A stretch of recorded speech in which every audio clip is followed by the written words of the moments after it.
স্বাগত প্রবাসে বাংলাদেশে, আপনাদের সঙ্গে আছি সৌমিত্র শুভ্র। প্রধানমন্ত্রী শেখ হাসিনার সঙ্গে সৌজন্য সাক্ষাৎ করেছেন ভারতের পররাষ্ট্রমন্ত্রী এস জয়শঙ্কর। বৃহস্পতিবার সন্ধ্যায় গণভবনের সাক্ষাৎ অনুষ্ঠানে ঢাকায় ভারতের হাইকমিশনার প্রণয় ভার্মা উপস্থিত ছিলেন। এর আগে বিকেলে ঢাকায় পৌঁছান ভারতের পররাষ্ট্রমন্ত্রী। হজরত শাহজালাল আন্তর্জাতিক বিমানবন্দরে তাকে স্বাগত জানান পররাষ্ট্র প্রতিমন্ত্রী মোহাম্মদ শাহরিয়ার আলম। আগামী 12-13 মে ঢাকায় ভারত মহাসাগরীয় সম্মেলন অনুষ্ঠিত হবে। বাংলাদেশের প্রধানমন্ত্রী শেখ হাসিনা এই সম্মেলন উদ্বোধন করবেন। ভারতের পররাষ্ট্র মন্ত্রণালয়ের সহযোগিতায় ইন্ডিয়া ফাউন্ডেশন ষষ্ঠবারের মতো এই সম্মেলনের আয়োজন করছে। সম্মেলনে মূল বক্তব্য দেবেন ভারতের পররাষ্ট্রমন্ত্রী জয়শঙ্কর। ইন্ডিয়ান ওশান কনফারেন্স IOC-তে যোগ দিতে ঢাকায় এসেছেন মরিশাসের প্রেসিডেন্ট পৃথ্বীরাজ সিং রূপন। 4 দিনের সরকারি সফরে স্ত্রী সংযুক্তা রূপনও পৃথ্বীরাজের সফর সঙ্গী হয়েছেন। সকাল 8:40 প্রথমবারের মতো শাহজালাল আন্তর্জাতিক বিমানবন্দরে পৌঁছান মরিশাসের রাষ্ট্রপতি। বিমানবন্দরে তাকে স্বাগত জানান মুক্তিযুদ্ধ বিষয়ক মন্ত্রী আ.ক.ম মোজাম্মেল হক। সফরের প্রথম দিনে বিকেল 3টায় ধানমন্ডি 32 নম্বরে জাতির জনক বঙ্গবন্ধু শেখ মুজিবুর রহমানের প্রতিকৃতিতে শ্রদ্ধা নিবেদন করেন তিনি। তাকে অভ্যর্থনা জানান বঙ্গবন্ধুর নাতনি ও প্রধানমন্ত্রী শেখ হাসিনার কন্যা সায়মা ওয়াজেদ পুতুল। এ সময় তিনি 75-এর নিহত বঙ্গবন্ধু পরিবারের সদস্যদের স্মৃতির প্রতিও শ্রদ্ধা নিবেদন করেন। পরে তাকে বঙ্গবন্ধু স্মৃতি জাদুঘর ঘুরে দেখান সায়মা ওয়াজেদ। পরে পৃথ্বীরাজ সিং রূপন স্মারক বইয়ে স্বাক্ষর করেন। 12-13 মে বাংলাদেশ ভারতের যৌথ আয়োজনে ঢাকা ইন্ডিয়ান ওশান সম্মেলনে 25 দেশের শীর্ষ নেতাদের সঙ্গে যোগ দেবেন মরিশাসের প্রেসিডেন্ট। এছাড়া বৈঠক করবেন রাষ্ট্রপতি মোহাম্মদ শাহাবুদ্দিন, পররাষ্ট্রমন্ত্রী ডক্টর A.K. আব্দুল মোমেন এবং বাণিজ্যিক নেতাদের সঙ্গে। পরিদর্শন করবেন ঢাকেশ্বরী মন্দির, গাজীপুরে অবস্থিত বেক্সিমকো শিল্প এলাকা। 14 মে ভোরে পৃথ্বীরাজ সিং রূপনের ঢাকা ছাড়ার কথা রয়েছে।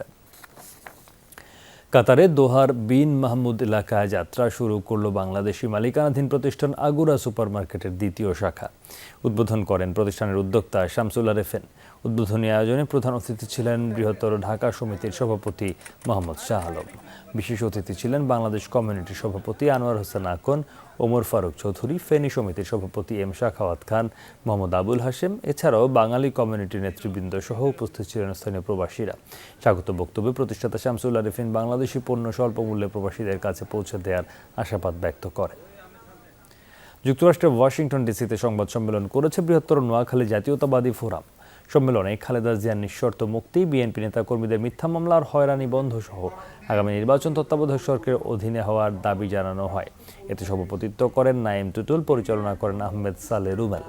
উপস্থিত ছিলেন বাংলাদেশ জাতীয়তাবাদী দল কেন্দ্রীয় কমিটির সহ আন্তর্জাতিক বিষয়ক সম্পাদক বেবি নাজনীন, যুক্তরাষ্ট্র বিএনপির সাবেক কোষাধ্যক্ষ জসিমউদ্দিন ভূঁইয়া, যুক্তরাষ্ট্র বিএনপির সাবেক সাধারণ সম্পাদক মোস্তফা কামাল বাবুল, জাহাঙ্গীর শহীদ, বাদল মির্জা, নাজমুল হোসেন, মোজাম্মেল হোসেন সোহাগ ও রাহিমুল ইসলাম সহ অন্যান্য নেতাকর্মীরা।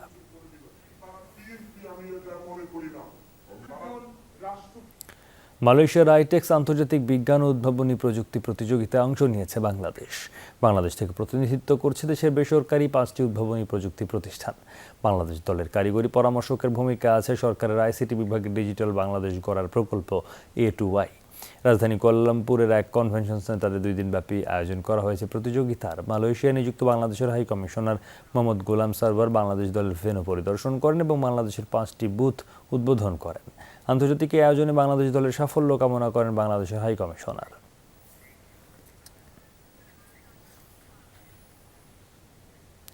কানাডার মন্ট্রিয়লে বসবাসরত বাংলাদেশিদের উদ্যোগে বৈশাখী অনুষ্ঠান আয়োজন করা হয়েছে।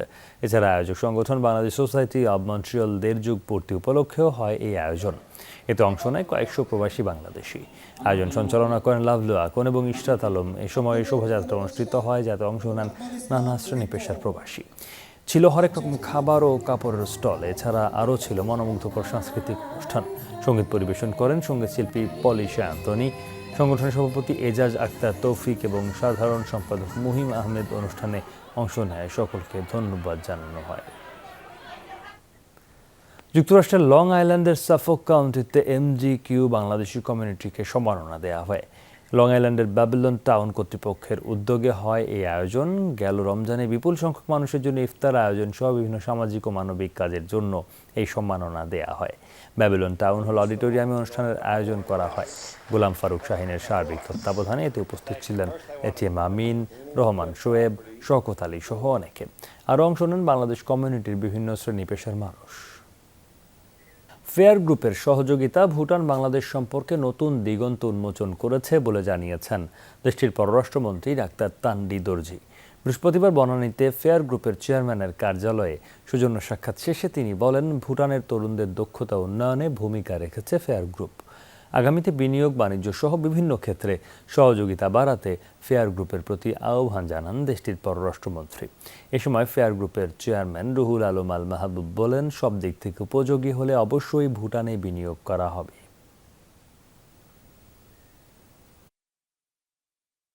We hope that companies like Fair Group and other big companies in Bangladesh will take the opportunity to invest in Bhutan.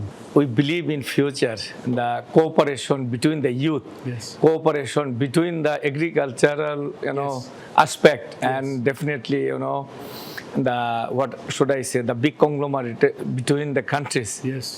exchange the views, and we take the opportunity between the friendly countries.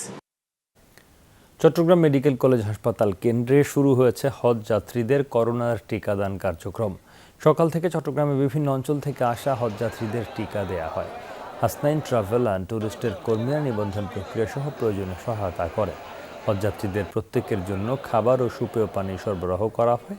শুধুমাত্র পবিত্র হজ পালনের জন্য নিবন্ধিতরা এই কার্যক্রমের আওতায় টিকা নিচ্ছেন।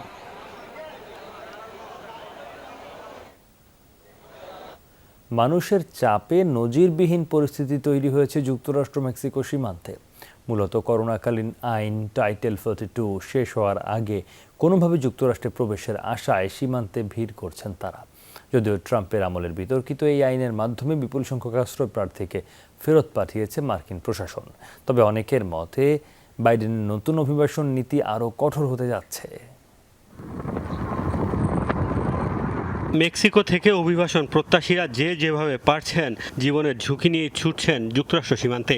করোনাকালীন আইন টাইটেল 42 শেষ হওয়ার আগ মুহূর্তে সীমান্তবর্তী এলাকাগুলোতে মানুষের এই ঢল নেমেছে। সবারই লক্ষ্য যে কোনো উপায়ে মার্কিন মুলুকে প্রবেশ করা।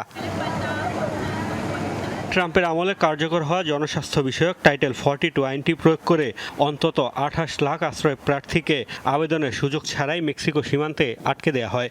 এরপর অবশ্য অনুপ্রবেশকারীদের ঢল থামাতে পারেনি মার্কিন প্রশাসন। ব্যাপক বিতর্কিত সে আইনের পরিবর্তে অবৈধ অভিবাসীদের ঠেকাতে আর কঠোর নীতি প্রণয়ন করতে যাচ্ছে বাইডেন প্রশাসন। এখন থেকে তৃতীয় কোনো দেশের নাগরিক মেক্সিকো হয়ে যুক্তরাষ্ট্র গেলে সে আশ্রয়ের জন্য বিবেচিত হবে না। এছাড়া অনুপ্রবেশের দায়ে কেউ বহিষ্কৃত হলে 5 বছরের জন্য যুক্তরাষ্ট্রে প্রবেশের পথ বন্ধ হয়ে যাবে। বাইডেন প্রশাসন যে নতুন নীতি প্রস্তাব করেছে সেটিও টাইটেল 42 এর মতোই। এই নীতি শরণার্থী প্রটোকলে স্বাক্ষরকারী দেশগুলোর বাড়ি দিয়ে আসা ব্যক্তিদের যুক্তরাষ্ট্রে আশ্রয় চাওয়ার পথে বাধা হয়ে দাঁড়াবে। এই আইন অনেক দেশের আশ্রয় প্রার্থীর জন্য আরও কঠোর হবে। বাইডেনের নতুন নীতিতে আতঙ্কিত অভিবাসন প্রার্থীরা সীমান্তে ছুটছেন টাইটেল 42 শেষ হওয়ার আগেই যুক্তরাষ্ট্র প্রবেশের আশায়। আবার সীমান্তে যাওয়া অনেকের আশা, আগের আইনটি বাতিল হলে দেশটিতে যেতে পারবেন তারা। যত দ্রুত সম্ভব সীমান্তে যাওয়ার চেষ্টা করছি। আমার ধারণা এরপর যুক্তরাষ্ট্রে যাওয়া আরও বেশি কঠিন হবে, আর তাই 11 মের আগেই যুক্তরাষ্ট্রে পৌঁছাতে চাই। আমি যুক্তরাষ্ট্রে যাওয়ার জন্য অস্থির হয়ে আছি, দেখা যাক কি হয়। তবে আশা করছি নতুন আইনে আমি সেখানে যেতে পারবো। যুক্তরাষ্ট্রে আমার ছেলে রয়েছে, তার সাথে থাকতে চাই আমি। এরই মধ্যে অবশ্য সমালোচিত হচ্ছে বাইডেনের নীতি। বিশ্লেষকরা বলছেন দেশটির আগামী নির্বাচনে অভিবাসন নিয়ে দলগুলোর অবস্থান হবে বড় ফ্যাক্টর। মোস্তফা মাহমুদ, যমুনা নিউজ। শ্রীলঙ্কা বাংলাদেশ নারী টি20 সিরিজের খবর। দ্বিতীয় ম্যাচে শ্রীলঙ্কার কাছে 7 উইকেটে হেরেছে বাংলাদেশ। এই জয়ে সিরিজে 1-1 সমতায় ফিরল লঙ্কানরা। সিংহলীজ স্পোর্টস ক্লাব মাঠে টসে হেরে ব্যাটিংয়ে নেমে মাত্র 100 রানে অল আউট হয় নিগার সুলতানার দল। শুরুটা ভালোই করেছিলেন বাংলাদেশের 2 ওপেনার। 16 রান করে রুবাইয়া বিদায় নিলে ভাঙে 28 রানের উদ্বোধনী জুটি। এরপর 3-এ নামা সুবহানা মুস্তারির ব্যাট থেকে আসে 18 রান। বাংলাদেশের 4 ব্যাটার ছাড়া আর কেউই পৌঁছতে পারেননি 2 অঙ্কের ঘরে।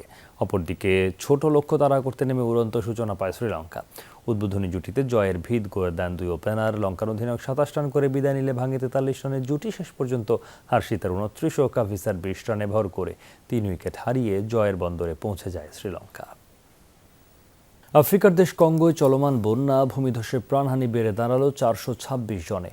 বুধবারও নর্থ কিভু এলাকায় এলাকা থেকে 16 জনের মরদেহ উদ্ধার করা হয়েছে। সরকারি হিসাবে 5,500 মানুষ এখনও নিখোঁজ। তাদের সন্ধানে এবং মরদেহ উদ্ধারে চলছে তল্লাশি অভিযান, কিন্তু যোগাযোগ ব্যবস্থা ভেঙে পড়ায় ব্যাহত উদ্ধার তৎপরতা। দুর্গত অঞ্চলে নেওয়া যাচ্ছে না ভারী উদ্ধার সরঞ্জাম। সেনা মুখপাত্রের দাবি, ভূমিধসের সময় অনেকেই ঘুমিয়েছিলেন। ঘর বাড়ি বিধ্বস্ত হলে তারা মাটি চাপা পড়েন। এক সপ্তাহ পর তাদের জীবিত পাবার সম্ভাবনা ছেড়ে দিয়েছেন উদ্ধারকর্মীরা। এদিকে বুধবারও নর্থ কিভু এলাকার সংগামবেলে খনিতে ঘটেছে ভূমিধস, তাতে প্রাণ হারিয়েছেন 6 জন। এখনও ধ্বংসস্তূপের নিচে আটকা শতাধিক খনি শ্রমিক। চলতি মাসের শেষ নাগাদ বৈরী আবহাওয়া থাকবে দেয়া হয়েছে এই পূর্বাভাস। প্রতিবেশী রুয়ান্ডাও বৃষ্টি বন্যায় বিপর্যস্ত। প্রাণ গেছে 130 জনের, ক্ষতিগ্রস্ত 5,000-এর মতো ঘরবাড়ি স্থাপনা। জর্জিয়ার ওপর থেকে ভিসা নিষেধাজ্ঞা প্রত্যাহার করল রাশিয়া। একই সাথে ককেশীয় দেশটির সাথে চালু করলো সরাসরি বিমান ফ্লাইট। বুধবার রাশিয়ার পরিবহন মন্ত্রণালয়ের ওয়েবসাইটে বলা হয় 15 মে থেকে কার্যকর হবে সিদ্ধান্ত। তারপর মস্কো থেকে তিবিলিসি পর্যন্ত সপ্তাহে 7টি সরাসরি ফ্লাইট চালু হবে। বিবৃতি অনুসারে দুদেশের বাসিন্দাদের মধ্যে যোগাযোগ পরিস্থিতির উন্নয়নে নেওয়া হলো এই উদ্যোগ। অবশ্য প্রতিক্রিয়ায় রাশিয়া দূতাবাসের সামনে চলছে বিক্ষোভ। প্রেসিডেন্ট নিজেও জানিয়েছেন উদ্বেগ। তার দাবি, এটি স্রেফ উস্কানিমূলক আচরণ, কেননা যতদিন ইউক্রেনের রুশে না ভরা আগ্রাসন চালাবে ততদিন পুতিন প্রশাসনের সাথে সম্পর্ক স্বাভাবিক করা অসম্ভব। সাম্প্রতিক উদ্যোগের পেছনে প্রধানমন্ত্রীর চাটুকার স্বভাবকে দায়ী করেন তিনি। 2018 সালে রাশিয়ার সমর্থনে জর্জিয়ার ক্ষমতায় বসেন ইরাকলি গ্যারিবাশভিলি। 2020 সালে রুশ বিরোধী বিক্ষোভ হলে ভিসা এবং ফ্লাইটের উপর নিষেধাজ্ঞা আরোপ করে পুতিন প্রশাসন। এ ধরনের উস্কানিমূলক আচরণের কি অর্থ দাঁড়াতে পারে? একটি হতে পারে বাকমুথে নিজেদের ব্যর্থতা ঢাকতে এই কৌশল। দ্বিতীয় বিষয়টি হলো, বুধবারই 11 দফার মতো দেশটির উপর নিষেধাজ্ঞা আরোপ করলো ইইউ। সেটা রাগ দেখাতে পাল্টা জবাব। কিন্তু এটি জর্জিয়ার সমাজের জন্য উস্কানি, সরকারের জন্য বড় চ্যালেঞ্জ। অবরুদ্ধ গাজায় অভিযানের নামে নির্বিচার বিমান হামলা চালিয়ে যাচ্ছে ইসরায়েল। মৃত্যু হয়েছে ফিলিস্তিনি ইসলামিক জিহাদ পিআইজির আরও এক কমান্ডার ও 2 সদস্যের। বেসামরিক সহ প্রাণহানি বেড়ে দাঁড়িয়েছে 25 জনে, আহত প্রায় 100। 5 শতাধিক রকেট ছুড়ে প্রতিহতের চেষ্টা করেছে ফিলিস্তিনি স্বাধীনতাকামীরা। বাবার বুকে সন্তানের লাশ, মেয়েকে হারিয়ে মায়ের আর্তনাদ। ইসরায়েলি বাহিনীর নির্মমতার শিকার 10 বছরের শিশু মুদক। রাতভর বিমান হামলায় নিহতদের মধ্যে আছে আরও 5 শিশু। বিধ্বস্ত অনেক আবাসিক ভবন। দখলদার ইসরায়েলিদের কোনো নির্দিষ্ট টার্গেট আসলে নেই। শিশুরাও হামলার শিকার হচ্ছে। আমাদের যোদ্ধারাও জানে কিভাবে প্রতিরোধ করতে হয়। যদিও আবারও তেল আবিবের দাবি, ইসলামিক জিহাদের ঘাঁটি লক্ষ্য করে চালানো হয়েছে অভিযান। 130টি টার্গেটে হামলার কথা জানিয়েছেন ইসরায়েলের প্রধানমন্ত্রী বেনিয়ামিন নেতানিয়াহু। গাজায় সর্বাত্মক হামলা চালাচ্ছে আমাদের বাহিনী। আমরা বলতে চাই, যারাই আমাদের ক্ষতি করবে তাদের চড়া মূল্য দিতে হবে। কোথাও পালাতে পারবে না সন্ত্রাসীরা। পিআইজি জানিয়েছে, বৃহস্পতিবার ভোরের দিকে চালানো হামলায় মৃত্যু হয়েছে তাদের মিসাইল কমান্ডার আলী হাসান খালির। প্রাণ গেছে আরও 2 সদস্যের। ইহুদি বাহিনীকে প্রতিরোধে হামাস সহ ফিলিস্তিনের স্বাধীনতাকামী সংগঠনগুলো গঠন করেছে যৌথ কমান্ড। বুধবার দক্ষিণ ও মধ্য ইসরায়েলে 5 শতাধিক রকেট ছুড়েছে গাজা ভিত্তিক joint chamber of military operations. বেসামরিকদের বাড়িঘরে হামলায় ফিলিস্তিনি প্রতিরোধ দুর্বল হবে না। ইহুদি শত্রুদের বিরুদ্ধে আমাদের লড়াইয়ে প্রভাব পড়বে না। সমন্বিত কাউন্টার অ্যাটাক চালাবো। গাজায় সন্ত্রাস বিরোধী অভিযানের নামে প্রায় 1 সপ্তাহ ধরে নতুন করে হামলা জোরদার করেছে ইসরায়েল। মিশরের তরফ থেকে অস্ত্রবিরতির প্রস্তাব দেয়া হলেও তাতে সাড়া মেলেনি কোনো পক্ষ থেকে। Dorothy Tasrin, Jamuna news. এই ছিল প্রবাসী বাংলাদেশে। এতক্ষণ সাথে থাকার জন্য ধন্যবাদ।